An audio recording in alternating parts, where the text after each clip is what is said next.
My local art community thrives. Hi friends, welcome to the last episode of the year. Last episode of 2025 is episode number 36. Yes, we're back in the kitchen and we brought you a nice lengthy episode to wrap all of this up. Can we yap?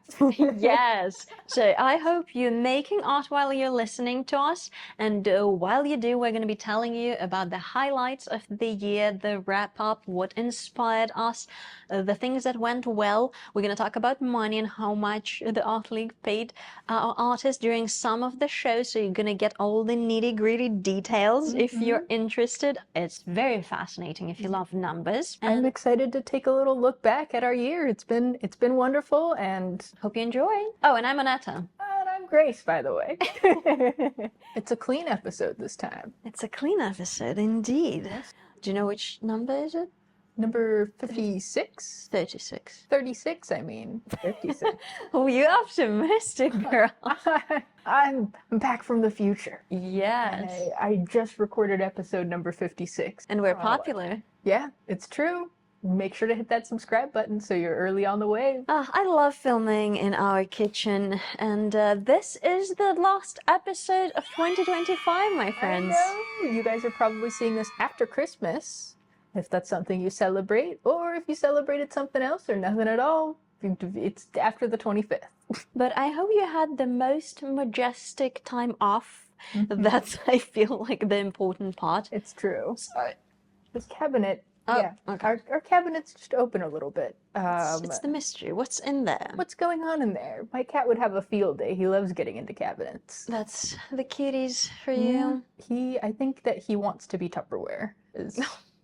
Oh, Mink. Anytime we open the Tupperware cabinet, he's in there. Yes, bonus picture of Mink and my boys for you as a little treat. Yes, and this episode we thought we are going to devote to some of the... A little year in review. Recap.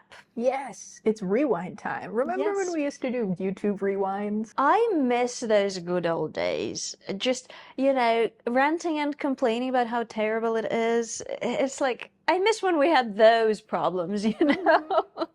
I mean, like, they were corny, but I think that's kind of the fun of it, is that they're just like, look at all these people who are YouTube famous. Who you viewers made famous. Yeah. It's your fault. It's your fault that those people are famous. And partially that's why I completely ignore and not engage in any commentary on a lot of pop culture, because I genuinely believe not everyone deserves to be famous. And some people do more damage than good with their fame, and it's true. the only thing me as a non-famous person, or the person with not as large of a platform, I can do is not give them any attention. They've got enough attention. Yes. Clearly. So. But what we do give our attention to is our Santa Cruz Art League yearly recap. Let's go. Okay, so I've got my little notes. I typed them up on my way to work this morning. I was on the bus and I was like, I forgot to do this. I think we had 10 shows last year. Crazy. Not 12? Was it 12? So we were talking about 12? Talking about 12. I know we had a couple pop-ups. I looked back at our... technically the members show for 2024 ended in January also. So that would probably add to our count. But it's not in my notes here because I'm like, that's 2024. Anyway, so we started off the year by ending the members exhibit. And then on the 17th opened our nationwide photography show, Movement, A Moment in Time. That one was juried by Debbie Pride, a local dance photographer. This year's theme was about capturing movement, things in action. I think one of my favorite things about the medium of photography is that you can encapsulate like just this tiny, tiny, tiny moment in time. And Debbie was such a wonderful juror for it. I think she's, she was a dancer and does dance photography. And so she was looking for, not specifically dance photography, but she was looking for that movement, that action, and like engagement in the photos. So we had 131 submissions by 46 artists. We had about 70-ish pieces in the gallery, and I have a little blog post. I'll link it also so you guys can see the winners. But here is our first place by Mark Overgaard. That one's second place by Jacqueline Schlutter. And then third place goes to John Well. Super fun action shots. And then some honorable mentions. Downward Fox was one of my favorites from the show by Virginia Sahan, and then Kevin Osborne's Eelgrass, and Shark Fin Flow by Michael Singer, and then Lady in Green by Juve Rivas. And actually, Mr. Rivas was participating in the artist talk along with a couple other artists. He took this picture in Cuba, which is super rad. Anyways, so that was our photography show. We had a big show out from members of CODA, which is I don't remember the full acronym. It's something about like digital artists. Yes. Oh my goodness. We're gonna put it up on the screen. Brain fart. We're bad at acronyms. We got a lot of shows to get through. Yes. But honestly, this is always, anytime we do a photography show, it's one of my favorites because photographers, they show up, they show out. And spoiler alert for what's to come in this episode, my contemporary artist is a photographer this episode. Oh my gosh, amazing. Okay. The next coming up was Fullness Emptiness episode where Susie Wilson, Hyejin Lee, and Sue Choi had their show. After years of teaching and contributing to the Art League, it was the high time to give them a spotlight. And if you remember the throwback, that's the time of our first episode for the podcast, and one of my most favorite pieces of art I have seen in the entire year, made by our one and only Hyejin Lee. If you remember the bottles, the wall of bottles and the container of water, that was just so phenomenal. And to see something like this in a small local historic art organization like Santa Cruz Art League, that felt groundbreaking to me. So I really wanted to make sure we spotlight those two pieces because it was wonderful. It was delightful. And it was so meaningful too. We'll link the video of our walkthrough of the Fullness Emptiness show so you guys can take a look. But it was so fun. Definitely one of my favorite shows. And also the artist Sue Choi donated the piece that's in her front garden, Beyond Gate. So that's just staying here forever now. That's a beautiful contribution. So whenever you come over in January, when we reopen our doors, you get a chance to check it out if you haven't seen it yet. It's really, it fits so well. I know, it really does. It's like it really belongs. There's a printer over there. I don't know if you guys can hear it. I thought your brain was rebooting. No, I farted. It just sounds like that. The future is here.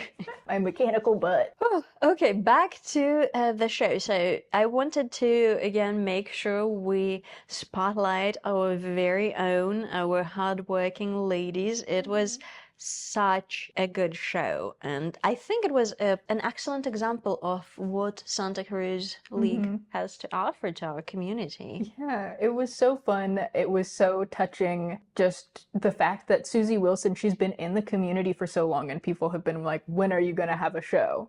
And this is how it happened. It was also fantastic because our curator, Hyejin, was trying to scout Susie to have her own very first show here. And Susie was like, okay, I'll only do it if you do it with me, Hyejin. And so... That's so sweet. Yeah, it was so sweet. And so, yeah, it was just a beautiful show. And it blended well so together. It was, I feel like for me, it was one of those moments when you just really fall in love and get invested into something. And for me personally, that was the introduction for me into taking my involvement with the Art League really seriously, because I deeply believe in the cause and want to make sure, hey, my local art community thrives. So whatever you do, wherever you live, make sure you contribute to thriving and developing of your local art community, even if it's not Art League. But if it is, Yeah. SCL.org donate. Please That would be donate to us. fantastic. All right, what do we have next coming up? All right, next up we have Fullness Emptiness, and then it was our 78th annual high school show. So this year it was a little bit smaller. We only had 5 schools participating, but the quality of work was incredible. I mean, it always is, but I feel like I'm always blown away by these kids. The ceramics that we had. Oh, hello. Hi. Did you need something from the kitchen? We have some kiddos in the theater today, so it's lively here. Yes. Anyways, but yes, so 78th annual high school show. This program has been going on since the 50s. We have a lot of our member who, like, this was their first gallery exhibit. And so it's really cool that we get to pass the torch to, younger kids. As part of the high school exhibit, all of the high school students qualify for a free student membership, which then gets them into 2 of them took us up on that, and we're in the exhibit that we'll talk about next, which was Next Now, Future Forward, and also the members show. So I feel like it's a really cool opportunity to get kids to see their art in a gallery space, potentially make a sale. For a lot of them, it's their very first sale ever. It's just a really fun program and one of my favorites every year. And people showed up for it. Let me tell you, people showed up, and it was just such a fun, lively, joyous event. Reception. We had a reception on a Saturday. Lanny Marksecki, who is one of our teaching artists, he does figure drawing on every last Sunday of the month. He came to do a demo. He brought his kids, and it was so cute. I absolutely love when we get to have like one of our teaching artists come and hang out, and I feel like Lanny was such a good pick for being at the high school reception because he works in the industry. He's a freelance storyboard artist, and he's done work for a bunch of video game companies. So, like, I don't know, he's just cool. Yeah. So I feel like the kids were very stoked to have him there, and yeah, it was a good time. Community showing up. I know. Following that, we had Next Now, our Future Forward show. And we had 100 submissions, out of which we accepted 54 works. And we have some special thanks to give to our board members. Melissa Edwards, Edward Ramirez, and Mark Sancaster. Sangster. Thank you. No worries. Mark Sangster, he is a facilitator for the figure drawing sessions. But yeah, we had like a panel in addition to our staff to help us curate/jury the show. So yeah, and Chris Maltese won the People's Choice Awards. So we're going to put on the screen some visuals for you. That was also a really fun show that I feel like solidified the theme and just a general topic of the year. We had the Next Now, and then we're going to speak the transmutation, and kind of focusing on blending the future and the past, and focusing on, well, transmuting, if you will, the energy that is present just in general this year and in the community, and choosing which path to take going forward. I think that the shows that we had kind of consecutively there were really focused on like growth and change, and all kinds of exciting things going on over time. This show I think was especially fun because, it was free. You could submit up to 2 pieces if you're a member with the Art League. So we had a lot of people submitting different things. We also did a walkthrough of the exhibit, which we can link here. But there were just some really cool pieces that I didn't get to see a lot of in our gallery. So I was super excited, especially Apples All the Way Down. I think that one's still my favorite piece of the show. That was a phenomenal piece. And I got to help load it up at the end of the exhibit, which was really fun. So just like this huge tub of ceramic apples, we, were offloading into crates, and there was like spiders in there because the artist lives on a farm, or an apple orchard, actually. And so he'd just been storing it in his garage. And the reception was such a heartwarming event. I got to connect with so many of the members of our community, and for them to share stories about their childhood and how they relate to the pieces that they see in the gallery.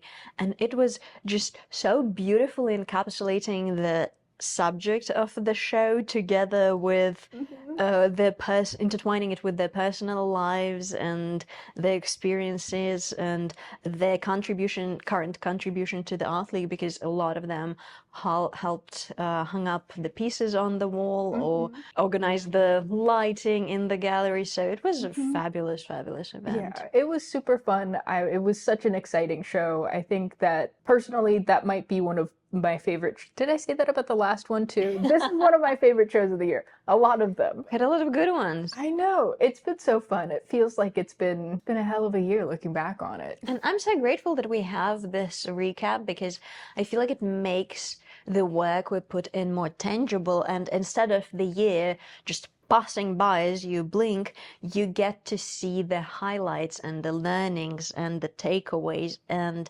well, take the best, leave the rest, and move on forward. Yeah, and I feel like it helps us get excited about what's coming next year, 'cause Oh yeah. we've got a really wonderful year under our belt, but I am excited to see how we can make things bigger and better next year. Yeah. Oh, next we had the transmutation. Curate this. Yes, so we had 3 interns for this show.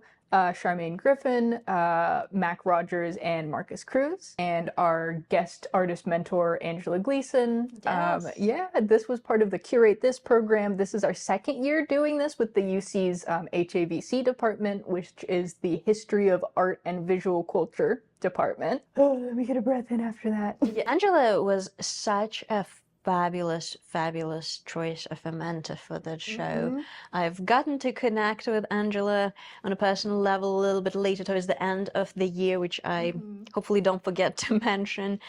But it was a phenomenal way our students coming together and taking things into their hands and transforming the gallery, because well, we are used to seeing the space set up in a certain way with more or less little changes, but the students took the matter into their own hands and totally transformed the space. This program, I think, is so cool, and I feel so lucky that we get to be able to do that as the Art League.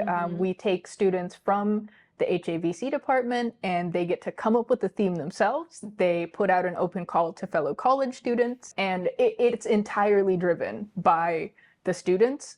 We have like handouts and input, and we give them advice along the way, but the work it's entirely on them. And so it's just really cool being able to see, the students, I have chills, putting what they have learned in their school to use. Not to mention that they had a really strict and brief timeline periods. It was done in the matter of what? This is a 10-week program. Yeah. It's 1 semester.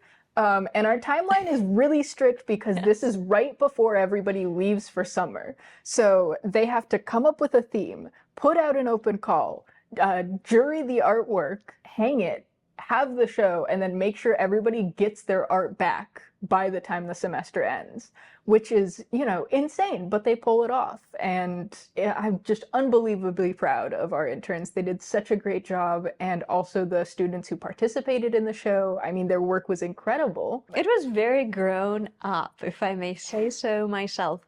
It was very mature and well curated and organized, not to mention that it was really inspiring, and I'm cuff referring to one of the pieces you made later this year. Let's shameless plug. Let's put one of your, I think is it the largest piece? I think it's one of the biggest ones I've done this year. So yeah. So you see, that is the power of art and inspiration to me, that it's not only you get to be joyful and prideful for someone else or on someone else's behalf, celebrate those innovative events, so to say. Some of our events are more than 90 years old and running, but this one is just the second. Yes. And how much of an influx of inspiration and joy it gives to us as an artist who are, already out of school. So that's pretty awesome. We've never been to school. Valid, totally valid. One of these days.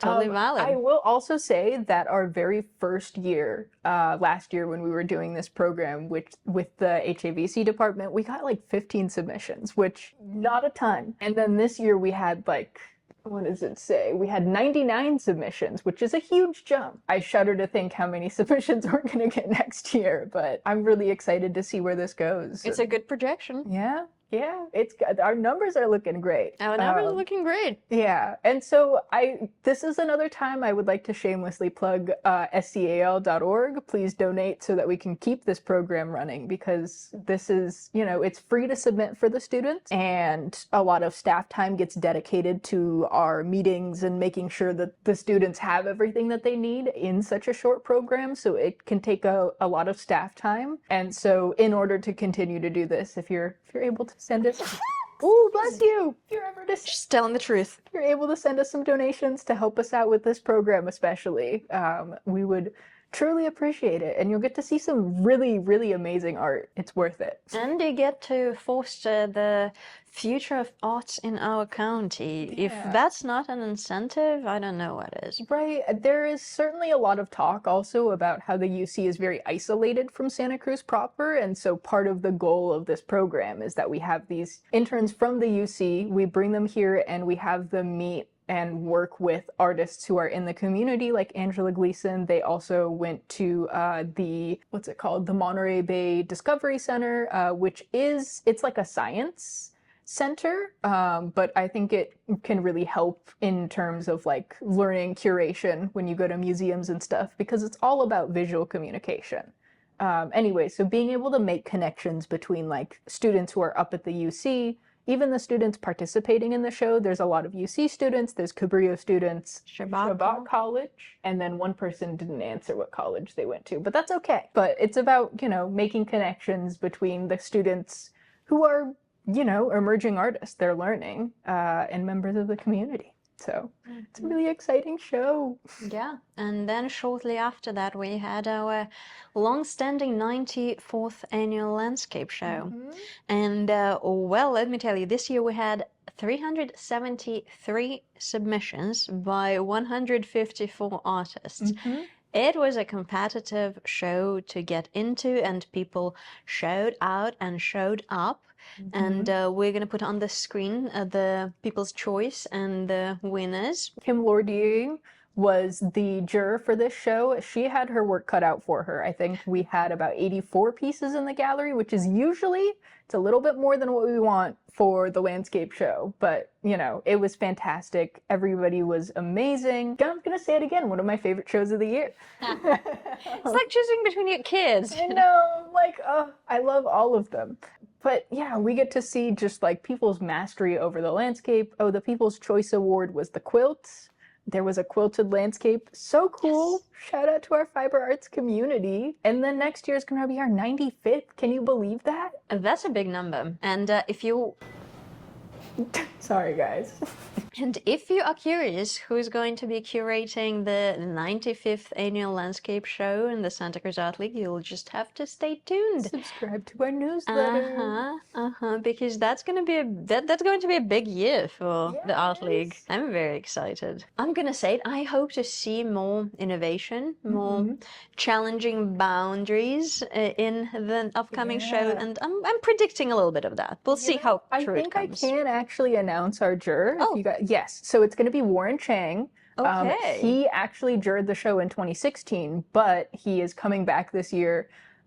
Honestly, I'm really excited to have him. Yeah. He juried our show in 2016. He does these amazing landscapes, and his paintings often include like farm laborers. So he does a lot of paintings of the Watsonville and Salinas Valley area of farm workers. And I feel like it's especially relevant right now, but his work is beautiful, very inspiring. I'm so excited to have him. And I think that it's gonna be a great show. Yeah. He also had a piece acquired by the Monterey Museum of Art recently as well. So pretty cool. I can't believe Grace did not hold the suspense and spill the beans for you. So you're welcome. You are You heard it welcome. here first. Yep. Yep. So it was a great show. The reception was such a good time. Well, was it busy in our gallery? No, and Kim, amazing person that she is, wrote a little bit about all of the pieces that she gave awards to, including the honorable mentions. And, you know, she read it during the reception, and I don't think there was a dry eye in the gallery. It was so sweet and so heartfelt, and I will link the blog post so you can go and read it. But it was really amazing to see how much she cared, and like you could really tell that she spent so much time in the gallery considering all of the pieces, which, you know, it's wonderful. And then after just the tiniest bit of a break, we had our watercolor society shine through. Yes, the Watercolor Society, headed by Amy Nelson. They were here, and they just a celebration of the medium. It was super fun to have them here. Just the amount of things that people can do with watercolor, I think, is amazing. And we're so lucky. They have a critique group that meets here every Tuesday morning. You can learn more on our website if you are a watercolor artist and you'd like to talk to other watercolor artists. Yeah, it was just a very cool show, and we had our space was packed to the rim. It was Yes. crazy. And then I think I forgot to include this on my list, but we also had a Metamorphosis, which was the that's student right. teacher show. So it was a celebration of work by our teaching artists and their students. So it was all work that was made, at least in part, in classes that we had here in our gallery, which was super cool. And when it comes to watercolor society, I'm going to be joining Linda Lord in January. So that's going to be super exciting. Can't wait. Yes, that's going to be. I hope my art school rebellion calmed down and I would be able to create what we are creating in class and not solely what I want to create, because you know that comes with like going out of high school, going out of art school, and having the creative freedom of doing whatever the heck I want. That's Yeah. yeah. Well, if anybody can wrangle you, it's probably going to be Miss Linda Lord. She is a firecracker. Yes, I'm really excited. I'm really looking forward. I am going to give you some of the snippets and highlights just in case if you want to join her classes. We're going to put them on the screen. Let's come together into working with watercolor. I haven't seriously worked with watercolor in a couple of years, so that's going to be really awesome. Oh, it's going to be so much fun. And yeah, I just want to give a quick shout out to all of our teaching artists. They do amazing work, and you guys should check out our classes page on our website maybe in the new year. You can take some art classes. I feel like just even taking one art class has done wonders for my output. So, you know. Yeah. Besides being in a society, in a group of artists, you get to learn from everyone's practice. A lot of our people their art practice is longer than I have been alive. So Right. that's not something to take for granted, No, obviously. certainly not. And well, take an opportunity of that. And if you are a member, you get discounts, which is really exciting. Pretty nifty, yeah. And the next we had our Open Studios preview show. Yes, this year was the 40th annual Open Studios show, or 40th Open Studios to happen. I don't know if all of the preview shows have been here in this gallery, but super awesome. We had over 300 pieces of art in the gallery. But It was packed. Yeah, it was packed. It was packed, but I just think it's a wonderful celebration of the skill and the talent and, you know, the hard work that all of the artists in this county go through. So it was super fun, and we celebrated our 106th birthday during Open Studios. In October. That was brilliant. That was a fun little celebration. And going back to the Open Studios, it was not just an awesome and the only event in the county that was spotlighting our local artists. Santa Cruz Art League also paid more than $8,000 in To revenue to artists. Mhm. So yes, showcasing talent and being in community is all nice and great, but also being an art organization that well pays thousands of dollars to our artists for their hard work, that's not something to sneeze at, I Right. think. We definitely get a lot more sales during open studios. And so just, I want you guys to remember, anytime you're visiting a gallery and you see some artwork that you like and you're like, I think I should buy this. You should. You are giving money directly to artists. And I feel like it just does really good for the economy because artists spend locally, you know, it helps them maintain their creative practice and make more art and create such a vibrant community that we have here in Santa Cruz. And so, yeah, I just want to highlight that we paid over $8,000 to artists in art sales, which is rad. Yeah, I'm very proud of the Art League, and well, you know how to contribute, and we'll move on to the last exhibit of the year. Yes, or second to last, because luck of the draw. Right. And we'll move on to the biggest fundraiser of the year. Yes, luck of the draw. We had over 107 pieces donated. Oh my gosh, pandemonium. There was going to be a fight in the parking lot also over some art, which is just crazy. Good stuff. Even if you are not the most social person and you do not like being in loud spaces like I do, you will love this event. So I hope next year you join in, you buy yourself a ticket, you get a chance to win some incredible art. Both Grace and I got our First choices. It's mine is hanging in my bedroom right now, and Grace's is well, she wears hers around her neck. Yes, So I'll be wearing it again soon, I hope. it's not just 2D. We had some jewelry, we had sculpture, we had some of like contemporary. Yeah, we had some textile art. It was just, it's amazing. Some beautiful photography also. Yeah, one of my favorites of the year. Now, it was a really, really cool event, and we had something special as a bonus entry tickets. So, where our local wineries and cafes came in to donate goods for, well, for you, my friends, to win. That was pretty awesome. So, I know it just finished like less than a month ago, and I'm already looking forward to next year. I know it's going to be so fun, and it's such a wonderful way to engage artists in the community. It's like your art can make a difference very directly. By donating art to us, we're able to raise funds for our operation, which, like, you know, most of us artists are making art anyways. I feel like there's nothing better than being able to go, I made this, and I'm going to be able to see like an organization I care about getting help directly from my art. Yeah. Which I think is very powerful. Your art can make a difference. Oh, definitely. And we're closing this year with our beautiful members show. Yes, Step into Santa Cruz. It has about 140 plus pieces in the gallery, which is crazy. It's packed, and we actually filmed one of the episodes right in the gallery, which was really different for us. And I hope you liked the episode. That had some very intense conversations happening. I don't know if it's just the energy of art bringing it all, encapsulating into the recording, or what was happening, but I really loved the show. I really loved the episode that we filmed in the gallery, and I feel like that was a very beautiful way to close out the year. Yeah, I love being able to have the members exhibit at the end of the year because it feels like a culmination of everybody's work through the year, you know.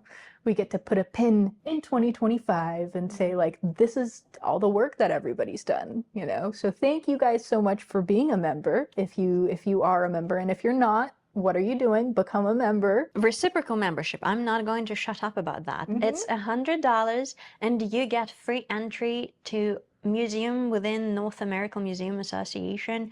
They have a website. You can go on a map if you're traveling to another city or town.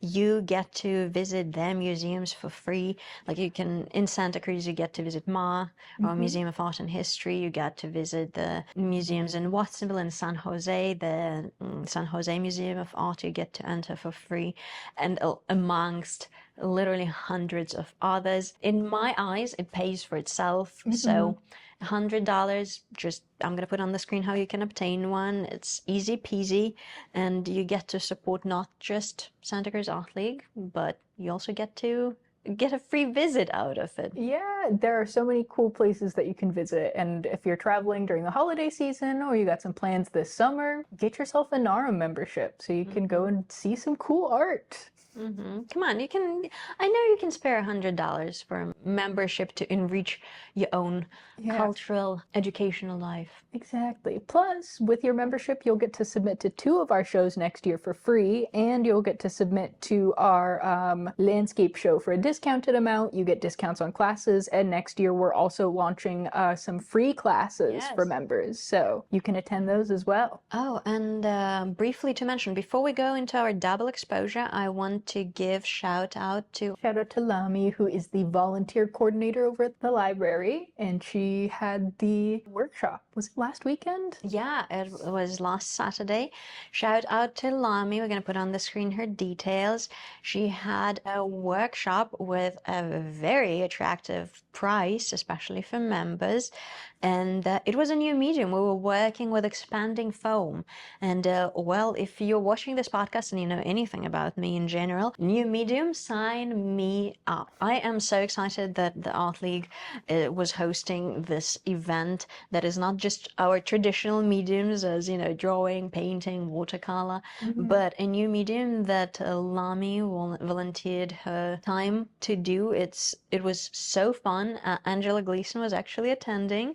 It was such a joy to get together with our members and just people who want to try out something new. It was really fun. I hope to see more of that in the next year. If you have ideas of what you want to see Art League implementing going forward, please let us know. We're going to leave the email on the screen. It's going to be admin at SCALP. Admin at SCALP. Yes. Admin at scalp.org.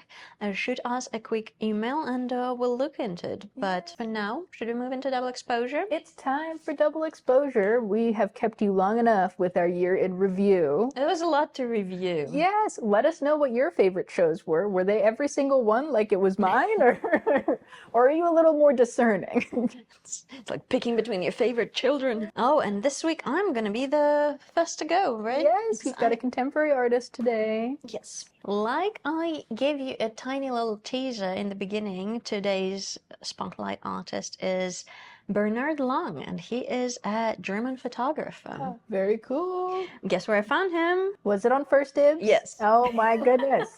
Some things remain a constant, Some okay? things never change. Yes. Oh, no, I'm showing a little ankle there. Oh, how scandalous. He is an aerial photographer, and he's been doing this work since 2010. And an aerial photographer. yes, I love aerial photography, and my introduction to his work was with Tulip Field 01, and this is from 2016. It's such an excellent example when photography meets contemporary art, in my opinion. You can almost see a little nod to Mondrian here, very recognizably so in my opinion, but the color scheme is different, the geometry is perfect, the composition is just so enticing, and it's also quite large, 36 by 23. That's gorgeous. Those are tulip fields in Netherlands. I really it's on my bucket list to go and during the tulip season to Netherlands. That sounds so lovely. I've been to Netherlands quite a few times in my life, but never have I visited this. It just looks so dreamy. Beautiful. It's dreamy. I didn't recognize that as a photograph at first. I shouldn't have spoiled it. And I was like, wow, look at that's gorgeous painting. It's a photograph. That's you're touching up on the point that I really enjoy, that it's sometimes hard to tell what the medium is.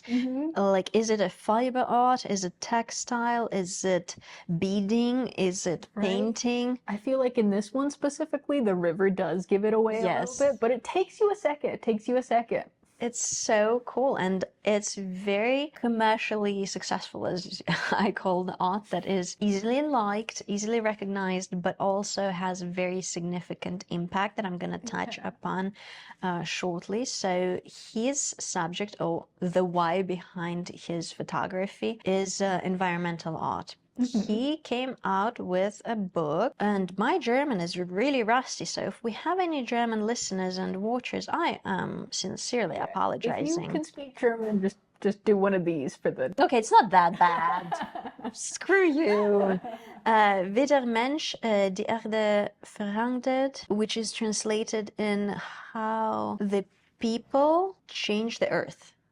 Oh. I'm gonna fact check myself when I'm editing the video, but I'm pretty confident that's the translation. So that's what he captures with his photography, how people affect the environment we live in from bird's eye view, because, well, you know, sometimes you can't see forest for the trees. It's hard to see it when you're in it. And he does a phenomenal job, in my opinion, of capturing it. It not only it has his photography, which makes a perfect coffee table book, but it also, in German, goes into the details of the places he visits and how he chooses the subjects of his photography. And it's just such a beautiful book. So I can tell that so much love and so much work went into it. I love his work. I love the color and the symmetry. It reminds me of that exhibit that was up at the Moth for a little bit, called Accidentally Wes Anderson. The color and the composition feel very like playful and whimsical, and just like it's cool. It's cool that people can do that, that people are doing that, and he's documenting it. His website is phenomenally artistic, where I don't know if it's just not built for Apple or what, but it's very minimalist. So we'll go to his Instagram to keep up with more of his contemporary work. Here he has some of the tote bags made from his posters. Oh, very cool. Linda covered it at first. Shout out to Linda over at River Studio. Yes, and then some of the images from Too Much, series of exposing the absurdity of AI image generation and the constant visual overload it creates. So are these images created by AI, or is it? It's promptography. You're sending a prompt to AI and it Generates creates a a thing. visual, and it's based on his images. So we're gonna go, Oh, interesting. like he has one of those on the beach, aerial shots on the beach that are very appealing, that would make a great shot for, that would make a great art for like your vacation home. And as you can see on his Instagram, the take onto what that would look like and the implications of using AI. Faces of takeover, AI turned against itself. It weaponizes AI image generation to expose its own violence, the flattening of identity, the erasure of authorship, the industrialization of imagination. And those are some. Interesting. So he's using AI to make art, to comment on AI art. Yeah, it's quite fascinating. Yeah. It's kind of like a snake that eats itself. Inception. Ouroboros? That's the snake eating itself, right? Look at that again, Mondrian-esque. The shipping containers that had been done in photography before. I feel like it's quite fascinating. And the forests in formation, that's, well, the deforestation that, you know, comes with building data centers. I think it's so cool. It's definitely not, like, he's not the only person who does that. I actually have a friend who has brilliant, absolutely brilliant photography, aerial photography, that he does not alter digitally almost like at all, maybe like minimal color correction, but I don't think I'm going to use his name because he does not want to be called an artist and like, showcase his work in any sense. He like only gifts it to like his friends or people he loves, but not sells it. He does it for the love of the game. Yeah, That's very artist of him, which like, sorry friend, you're an artist. Anyways, You gotta anonymously submit it. So my friend's take, and it's similar with Bernhard's photography, where the focus is on the environmental impact of humanity. And I feel like it's captured so beautifully. And it's not too oversaturated yet, in my opinion, despite the popularity of drone photography. I want to spotlight some of his other works that are really fascinating. If you're flying, Oh, yes. I love those shapes when you're flying on the plane and you look down. At all the fields. And I always take a photo. It's never as obviously good as this one, but Yeah. look at it in the interior, the That's way they amazing. showcase. It's so appealing. Just love, love, love it. And some of the more ambiguous prints that close up photography. Yeah, this makes me think of Gilly, who had a little feature in our Spotlight gallery during the photography show. She's an abstract photographer, and it's very much like this. It's super cool. You should check out her Instagram. I love abstract photography. It's All right. Oh, it's so good. When you can't tell whether it's a close up of like a tree or a bark or a stone, or if it's taken up high. Actually, Right. Or if it's like urban decay, is it close up? Is it far away? we during our last critique group of the year in December, we had one of our local photographers with his abstract photography come show up to a critique group, and well, watch out on the first episode of the new year with the updates on what's happening with the critique group. We have some spicy updates for you. Yes. This one's a little lower down than usual. It's like with the where he utilizes the reflection in the water, which is fascinating concept on its own, but I feel like his is really beautifully executed. It looks like sound waves almost. It's very abstract. It's very inspiring in my eyes. So I'm glad I got to spotlight yet another photographer. They don't get nearly enough love. Yeah, shout out to our photographers out there. Keep your eyes open for some open calls coming up, and submit your photography. I love to see it. Absolutely. Alrighty, so next up, I'm talking about an artist from the past. I want to talk about Mr. Vincent van Gogh. Oh, some big names coming up. I know, which I'm sure almost everybody here is familiar with. He was French, right? During Dutch. Dutch, lived in France. And not my dress today. Look at that. No, It's we've got like the I colors knew. going. Also, one thing that I am not super stoked on is that, like, when you put Van Gogh into a search engine, sometimes you get a bunch of AI art in his style, which is a travesty because the art is so Frustrating. cool. Why do I need some AI version of Van Gogh's art? I'm trying to see Van Gogh's art. I feel like those exhibits that became popular a couple of years ago where the project his Oh, yeah. works, that was kind of pushing a line a little bit, but I get the fascinating concept of being able to step into the painting. Right, the immersive art experience. Although I've heard from some people who visited it, they're like, it's just a big PowerPoint. I have, and it's, how much can we say? Like, if you're under the influence, that could have some interesting effect, but in my humble opinion, exhibits like Meow Wolf in Santa Fe or Las Vegas are way more imaginative and immersive, and I wish we had Meow Wolf here. It's such a cool concept. Okay, sorry. I can talk about Meow Wolf for a long time, so let's get back to our Mr.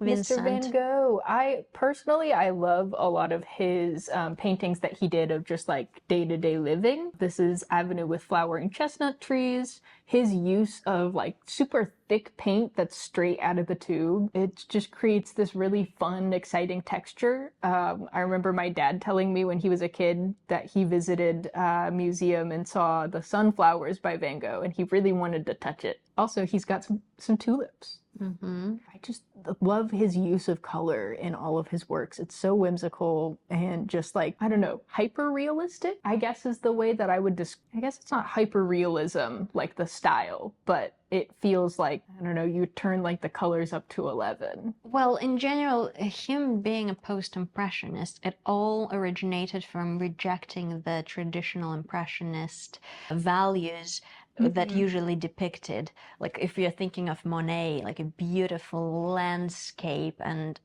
calming colors that kind of entices you into the scene. They're And looking for very accurate colors. and post-impressionism is more about depicting, they also depicted some ordinary scenes, but also unusual subjects in their paintings, the way like Impressionists not usually employed in their work. Yeah, so it's just beautiful, like idyllic and very colorful scenes that he creates, which I feel like is a heightened sense of reality. Let's see if I can find his irises. Those are my favorite. I love irises. I love his paintings of irises. I've seen the original.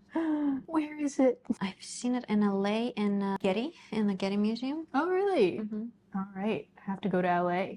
There we are. He had a few. He had a lot of iterations of irises and sunflowers, and he was a big fan of flora. Yeah.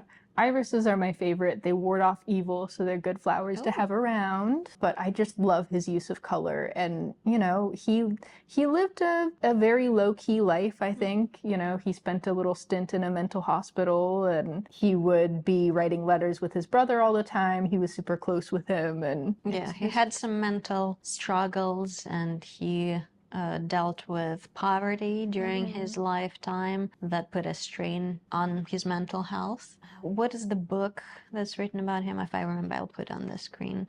Yeah. It kind of depicted his little studio where he lived in and his life. Yeah.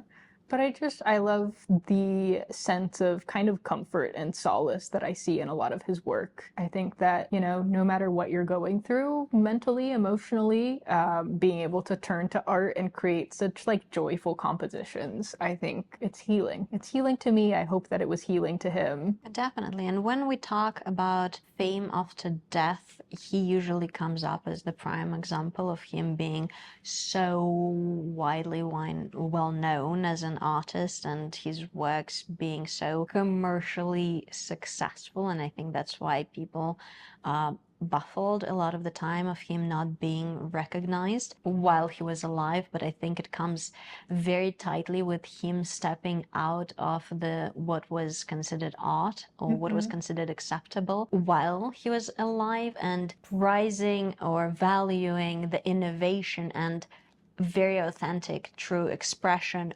over being accepted into the establishment and into galleries and into the salon and the shows. Right. And also I think that it's a lot harder to attain like success during your lifetime, no matter how amazing and wonderful your art is. Like if you struggle to, you know, be seen as a person who's acceptable by society, especially during then, I feel like there wasn't this like mythos of the artist as like a tortured individual, and so they were allowed to be a little bit more, you know, given a little leeway. I don't really think that was the case back then. You still had to, like, there's rigid roles that you need to fit into, and I don't really think that that was something Van Gogh was trying to do.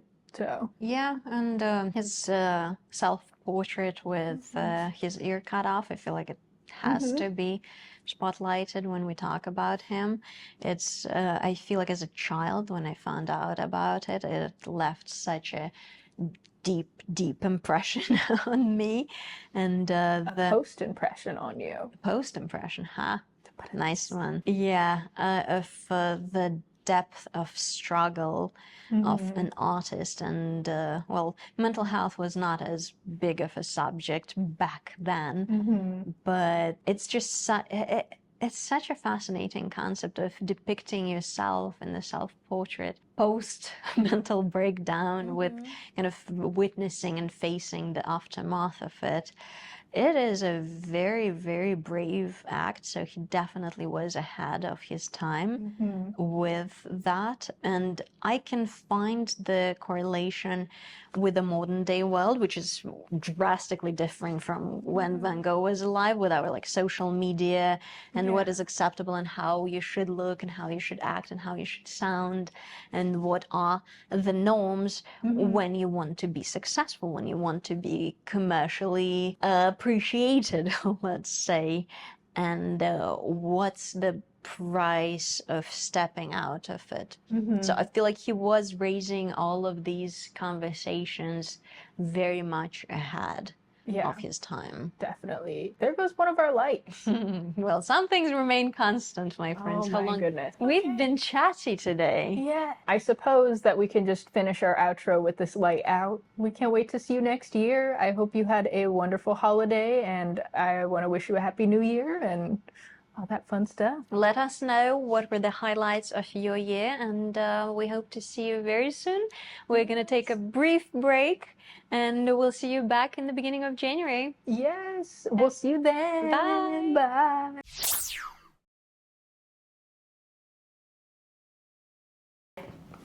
Yeah. That spooked the living bejesus out of me.